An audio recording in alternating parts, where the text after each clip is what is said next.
এখন আমি আপনাদেরকে এর পাশে যে শেপার টুলের পাশে যে টুলসটা ছিল সেটা হলো ইরেজ টুল।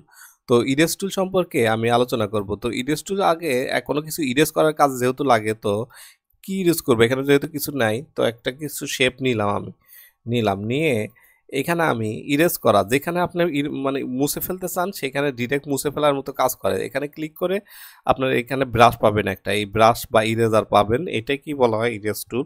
তো এটাকে আপনি থার্ড ব্র্যাকেট চেপ আপনারা কম বেশি করে নিতে পারবেন। এবার কম বেশি যেহেতু আমার বেশি, থার্ড ব্র্যাকেটটা চেপে বড় করে নিলাম, বড় করে নিয়ে এটাকে যেখান থেকে নেবেন ওইখান দিয়ে ইরেজ করে নিবে। এই যেখান থেকে নেবেন স্টক কালারটা রেখেই সে ইরেজ করবে, যেমন আছে তেমনই কে ইরেজ করে ফেলবে। এটাই হলো ইরেজ টুলের কাজ, ঠিক আছে। এরপরে ইরেজ টুলের মধ্যে আরও দুইটা টুলস আছে, সেগুলোর কাজও আমি আপনাকে দেখাই।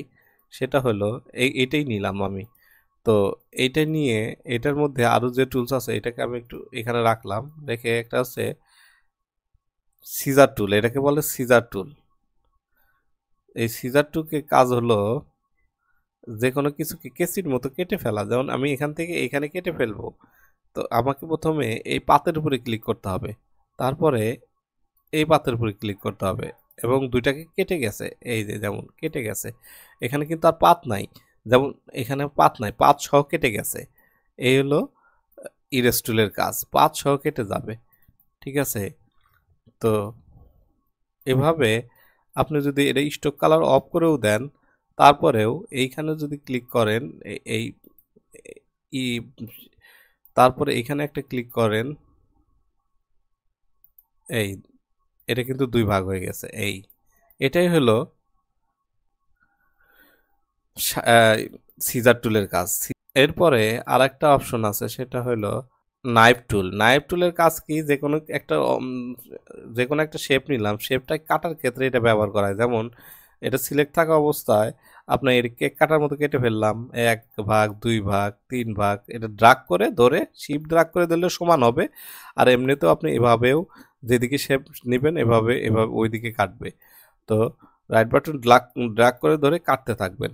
তো এভাবে প্রতিটা আলাদা আলাদা হয়ে যাবে, এই যে প্রতিটাই আলাদা আলাদাভাবে কেটে ফেলছে।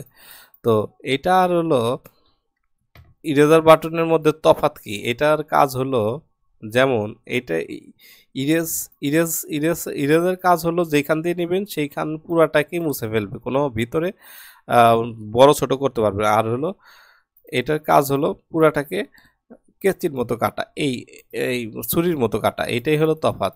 তো যাই হোক, আপনারা এই টুল সম্পর্কে আলোচনা করলাম, আশা করি বুঝতে পেরেছেন। সকলকেই এই দুইটা টুলস আপনারা বাসায় প্র্যাকটিস করবেন, আপনারাও ধীরে ধীরে বুঝতে পারবেন। আশা করি আপনারা বুঝতে পেরেছেন। সকলকেই আজকের মতো ধন্যবাদ। আসসালামু আলাইকুম।